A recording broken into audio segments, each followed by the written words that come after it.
Welcome to a brand new Q&A. I don't know how long this video will be. I'm getting bombarded by my dog right now, which is always nice. But hope you can quit bombarding me for a second so we can do this video. Hey, quit bombarding me. There we go. It's a little bit better. Welcome to the live Q&A. And thank you so much for doing it this way so I can at least pet my dog and calm myself down as well as her. Oh yeah. Welcome to the Q&A. And I'm really happy about these questions. I've pre-picked some of them. I get over, sometimes I get 5 or 6 in a day. Sometimes I get around 50. I get an average of about 20 a day. And I really do appreciate it very, very much. So to the first one, and this is a guy named Nissan living in Pennsylvania. And I've known Nissan, ladies and gentlemen, since I was 11 years old. So Nissan asks, why is there still no Jetsons movie? Well, that's a very interesting question. Okay, when you start making the Hanna-Barbera verse, which was a couple years ago, a story that I reported that they're making that, and obviously they had already had a Yogi Bear movie, they had already had a Scooby-Doo franchise, including all the cartoons through the years and all the live action ones.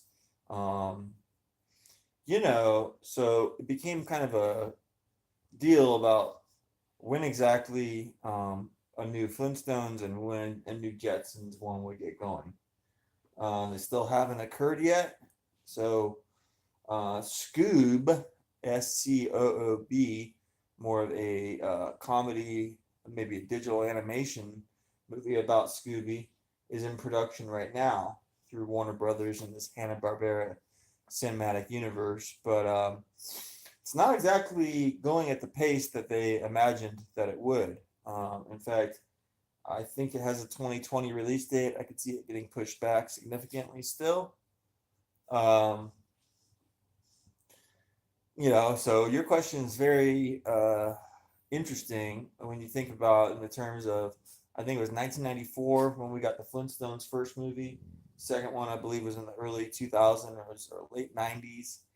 There's no Flintstones follow up from there, Flintstones, and now there's no Jetsons follow up, or there's no promise of Jetsons meet Flintstones movie that we had been told would happen as part of the Hanna-Barbera cinematic universe when they announced that back in, it was either 14, 15, or 16. All the years kind of run together the last couple of years, especially when I was so involved in so many different movie news stories, etc. So obviously I really want to see a Jetsons movie.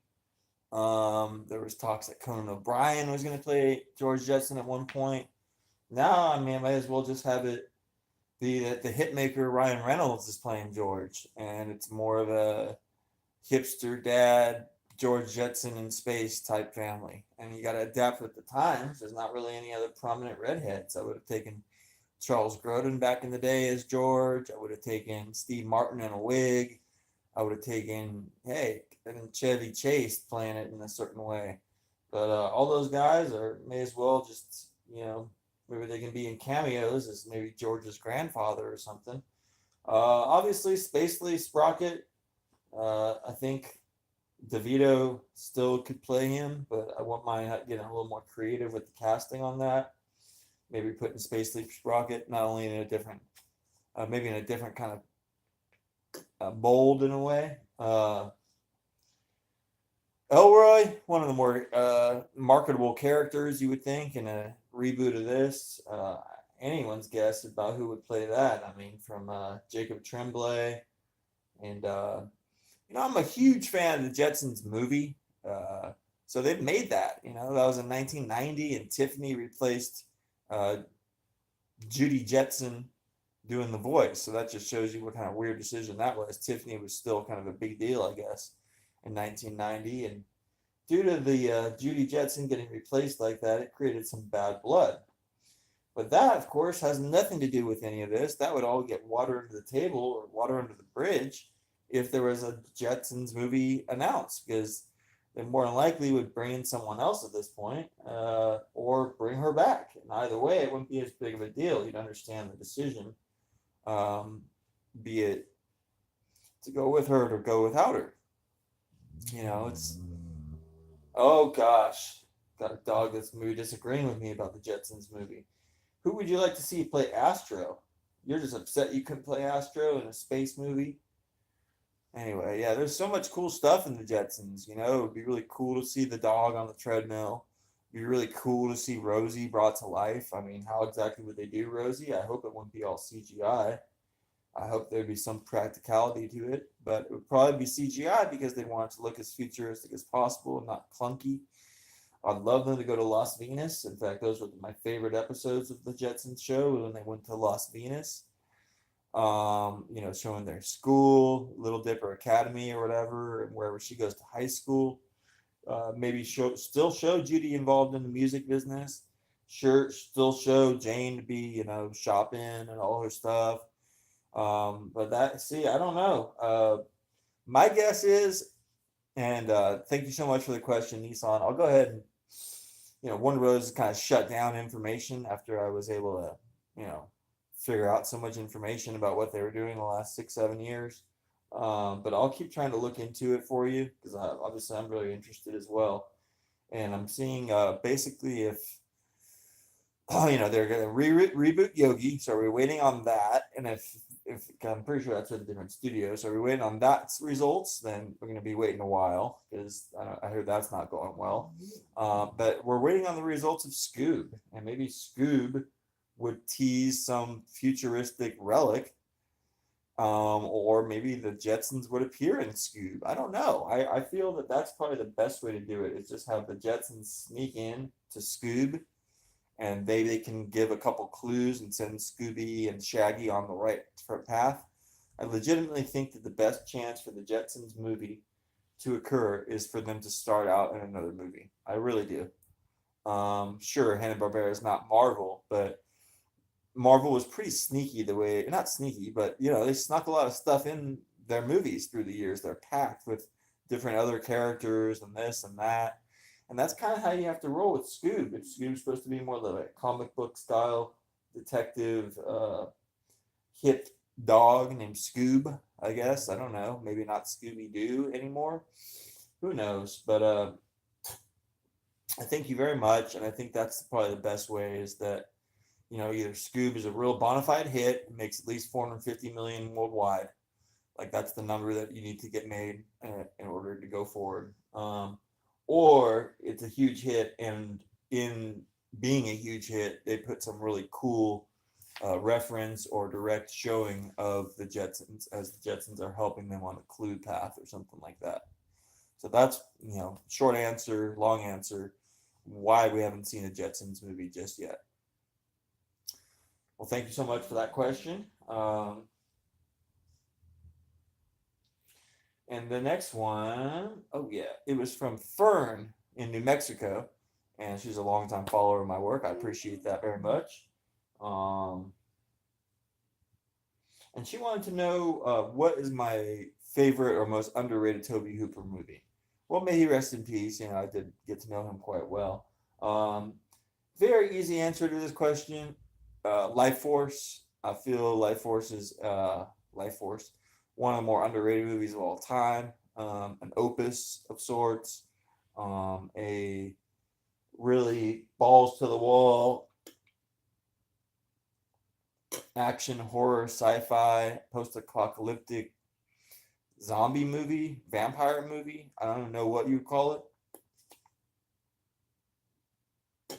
Got a beautiful woman in it named Matilda May, who's just naked the whole movie, part of her character. Got a really true performance by Steve Railsback, really rings true. And you got a guy, Peter Firth in it. Could have been played by Michael Caine. Could have been played by some other people. Is he the strength of the movie? No, but he gives it a real foreboding or menacing quality.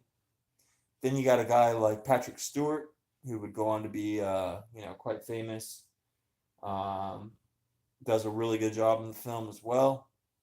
And you got all sorts of different character actors, and also the people that become the victims of this great space plague, for lack of a better description. I feel that they do a really good job. The extras that get killed, the small bit players that get killed.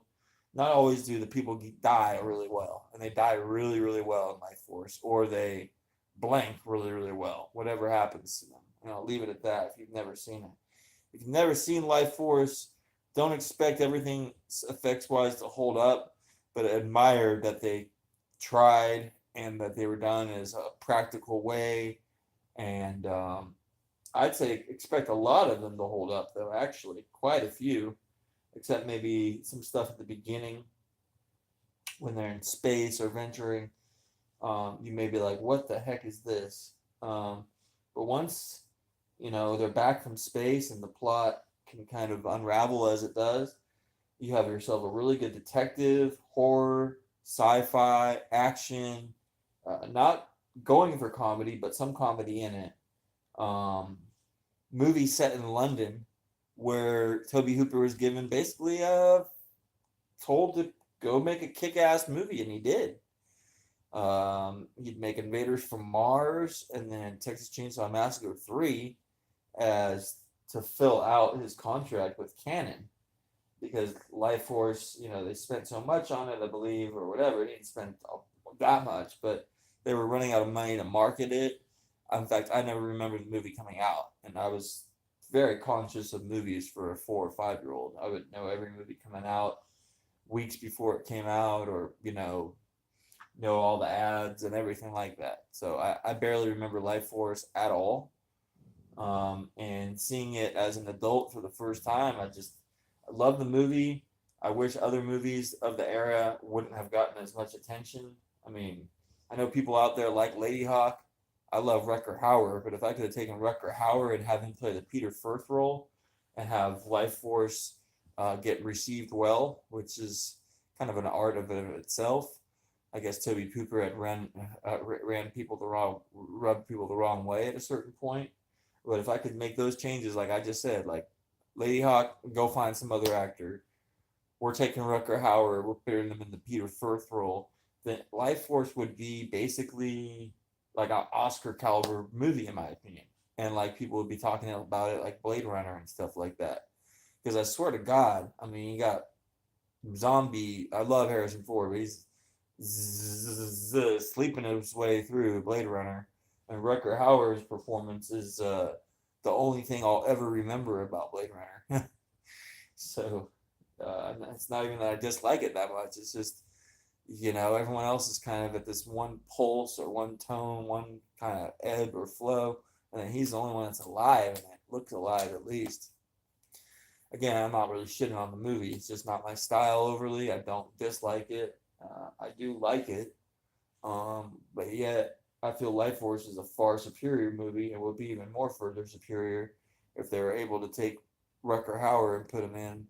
And nothing mean about Peter Firth, he did an okay job. It's just I don't never seen Peter Firth in another movie, and he does a good job. Makes the role his own. So it would change the dynamics of Life Force, but just like Dennis Rodman changed the dynamics of the Bulls, and I mean, it didn't make it. It didn't make it. It made it better because it was different. And as long as these actors could readapt to having Rutger Hauer working with them as opposed to Peter Firth, I think they'd be quite fine with it. The older gentleman, I can't think of his name right now. He's just fantastic in the movie. So I highly recommend out there, Fern. If you've only seen some of the more, I hate to say it, but more basic Toby Hooper movies, such as quote unquote Poltergeist, whether or not, I know the story on that. People always want to insinuate other stuff, but he did make it. And then Texas Chainsaw Massacre, and Mangler and stuff like that. Go ahead and check out Life Force and let me know what you think down in the comments, Fern, or you can go ahead and email me where you email these questions. That's no problem. Just take a breath here. Oh, sometimes I love doing the channel. It's just fantastic. I had Narek Chase on of the Narek Chase channel yesterday. Might have Narek Chase back for another video.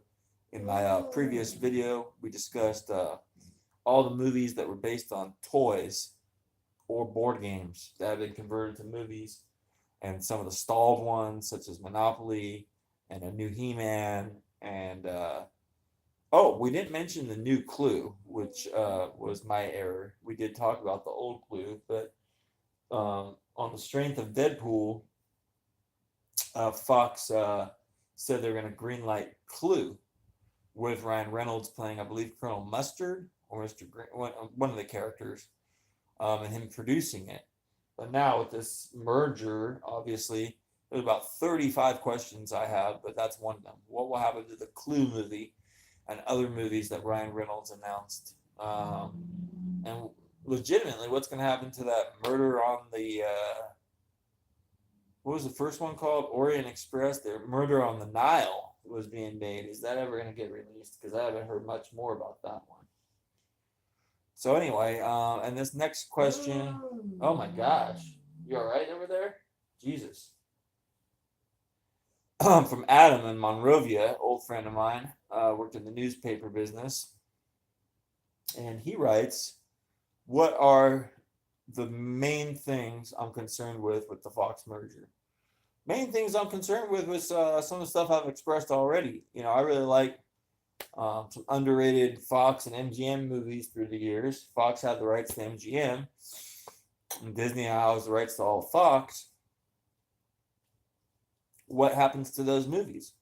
What happens to War of the Worlds? What happens to Romancing the Stone? What happens to My Cousin Vinny? What happens to Unlawful Entry? What happens to Clean Slate? These are just random movies through time that have been ignored for special features or have special features or need an update on their special features. One of the two or three. And I'm unclear about what's going to go happen going forward. Revenge of the Nerds. Disney now owns it. What does that do for the franchise? I don't give a flying fuck about the X-Men going wherever they go and whatever like that. Because in the grand scheme of things, those are never the kind of movies I really cared about. You know, I watched all the old X-Men movies, and up to a point they were okay, but I don't really care that they're in a new studio. I mean, it just depends on the casting and everything else about how the movies are going to go. I more care about these franchises that I know and love. Like, we're never going to get a movie as violent as Predator 2 for the Predator franchise. That's a more minor concern for me. Something like I mentioned, Unlawful Entry, a thriller from the early 90s by Fox. Are they going to just screw that over now that it's Disney and say, oh, yeah, we'll just barely even release it? So that's my main concern. I really do appreciate the question, Adam. I'm all for, you know, these movies being able to have them all under this and that. But still, I mean, is it ever going to be that they own Submariner? Is it ever going to be that they own Hulk? Is it ever going to be that they, I'm talking about outright Hulk ownership? Are they ever going to outright own Spider-Man? Are they ever going to outright own this one, that one? It's never. They're always just going to be chasing. And let's say they buy Sony, they buy Universal, and they buy Sony and they buy Universal and then just buy up everything else. That's going to be horrible for home media, horrible for special features going forward, horrible for franchises to get re-upped in the proper way. Not like Revenge of the Nerds needs a re-upping or anything, but if they're going to do it ever, now it's going to be through Disney. So I don't get it. I don't get all this. I like that it happened in a way because it's, you know, news and interesting to see. And Fox, I guess, needed to shake things up. I was on their backlot a lot during the 90s, so that'll all be different. Disney's much more security oriented than Fox ever was. So I guess the end of an era, but I'll always be invited on the sets because people love me and stuff like that. But, you know, just walking in off the street, a little bit more difficult. But what I'm unclear about is the MGM, obviously, Bond movies, the old ones, home media wise, is that owned by the Broccoli's? I think it must be because if by Disney buying Fox, who owned MGM and their old rights library, you'd think that Disney now owns the rights library for the Bond movies, which would make it that they really want to make a deal with Sony even more. But being that the next Bond movie is kind of up for bids as far as it goes, I think it's going to Warner Brothers, if I'm not mistaken. Um, we'll have to see how that all plays out. I'll look that up. I'll see who actually has the next Bond movie. Paramount really missed out on that opportunity. They should have bid top dollar to get that Bond franchise. It literally goes up for bids every couple, not too long of a stretch. It happens not too infrequently, is my point. So, yeah, let's take one more Q&A question. Oh God, that was Billy, and this is an old friend of mine, Billy from high school. Billy out there in the Phoenix area. He wants to know, and Billy, I hope everything's going well with you and your family. Always a blast talking to you and everything like that. Says he hated the 2014 Vacation movie. What would I ideally want to see for a new Vacation movie? A fantastic question. Well, I'd like to see Chevy Chase go on like a real regiment. Really go on a good regiment. I know not everyone can look like how they looked back in the day, but I don't want to see him and think, oh, who's this downtrodden old man? I want him to look like he's still in charge of shit, that he's not a victim, that he's not torn up by the media depiction of him, that we don't have to think about Dan Harmon and all the bullshit that went on with all these fools. I want Chevy back on a major regiment, and maybe Beverly D'Angelo could crack the lip. I know they hang out in real life at times. Say, hey, buddy, let's just go run 6 miles. He'd be like, nah, I'm not going to do it. Then he runs a sixth of a mile. And then he learns how to run a fucking, you know what I'm saying? Seriously, bud. Chevy, you still got like 5 or 6 good movies left in you, man. Who cares about Compton Robertsons? Who cares about Funny Money? Who cares about all this shit that went on? Who cares? You still got a legacy, my man. You do. So I'd like someone to take him by the fucking shirt tails and be like, Chevy, you're going to make a 5th Vacation movie whether you want to or not. Not like physically harm him or anything, but just shake the fellow up a little bit. Be like, quit sitting around, doddering around with the old media trying to glad hand you and all this. I know you had fun making Burt Reynolds' final movie, but you're better than playing an agent to, 3rd or 4th billing in a movie. You're fucking Chevy Chase, dude. So get your head right. Make either Fletch 3 or make fucking, I just said making Fletch 3. It sounds so ridiculous. But literally, get this fucker back in better shape and anything's possible. I know that there's like this campaign against him, and he's this racist, and he's this, and he's that. He don't give a fuck. And I don't give a fuck. And no one should give a fuck. Getting really tired of all this politically correct bullshit, dude. I mean, what does he string people up in his backyard? What are you telling me he's a racist? He said some loose comments a couple times because he had a kid working on his show named Donald Glover who was a fucking fader, who was just trying to fade his ass for success. Straight up. Come find me, Donald Glover. I don't give a fuck, you punk ass bitch. You were fading on Chevy Chase to try to get success, and then you faded around on a fucking set for a solo movie trying to fuck a robot, and then you fade around making a rap video, and then you fade around playing in The Lion King. You fade. You're a fader. I don't think that that's a popular expression in popular coaching lexicon, but I'm calling you out on it, man. You're a fader. You use Chevy Chase to fade him, and you fade it up. You fade. He ain't real, you fade. Name one Donald Glover movie. Name something good about Atlanta. I don't know. Fucking boring the shit out of fucking motherfuckers. And oh, yeah, it's good because it's real. Oh, yeah, all right. What? Anyway, enough of a little rant on that. But Chevy Chase, man, bring his ass back. Shake him up out of bed. Tell him to quit fucking playing in the hand of the media. Go talk to some of John Hughes' children and say, hey, I know screenwriting ain't your thing. I know you got your fucking silver spoon up your butt crack, but take that silver spoon out your butt crack and dust off one of your daddy's old scripts about, vacation. Because there were other vacation movies, other screenplays that he'd written. I'd personally like to see a vacation in space. Kind of going with the whole Jetsons deal. I'd like to see them travel to space. That they win some trip on SpaceX or whatever the fuck. We make fun of all them dumb fuck Elon Musk fading ass bullshit, motherfucker. Go back to Russia, you stupid punk ass bitch. I'm in quite a mood right now, but I'm not a fan of Donald Glover, and I'm not a fan of Elon Musk, if you could tell. So anyway, you get Beverly D'Angelo, you get two really young kids, and it's the same old shit, but you get different kids and replace them for every movie. Seriously, you don't go to fucking old Anthony Michael Hall and no one motherfucking bitch that's dead or nothing. You go get some new kids. See, like, all right, there's some funny scenes in Vegas Vacation, but overall it was an uneven pile of horse manure.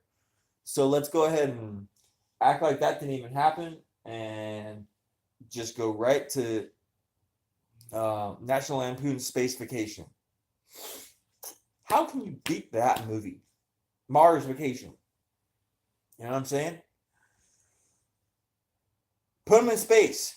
I mean, seriously, in the fourth or fifth movie in every franchise usually goes to space anyway. I swear I would think it would be quite exciting to see him try to take a photo or something and the camera doesn't work and then the camera just flies away and then hits him in the head and he's like, oh man, really glad we came to Mars or something. And then he goes back to his hotel room and then I don't know. Hopefully the hotels work all right there and all that. But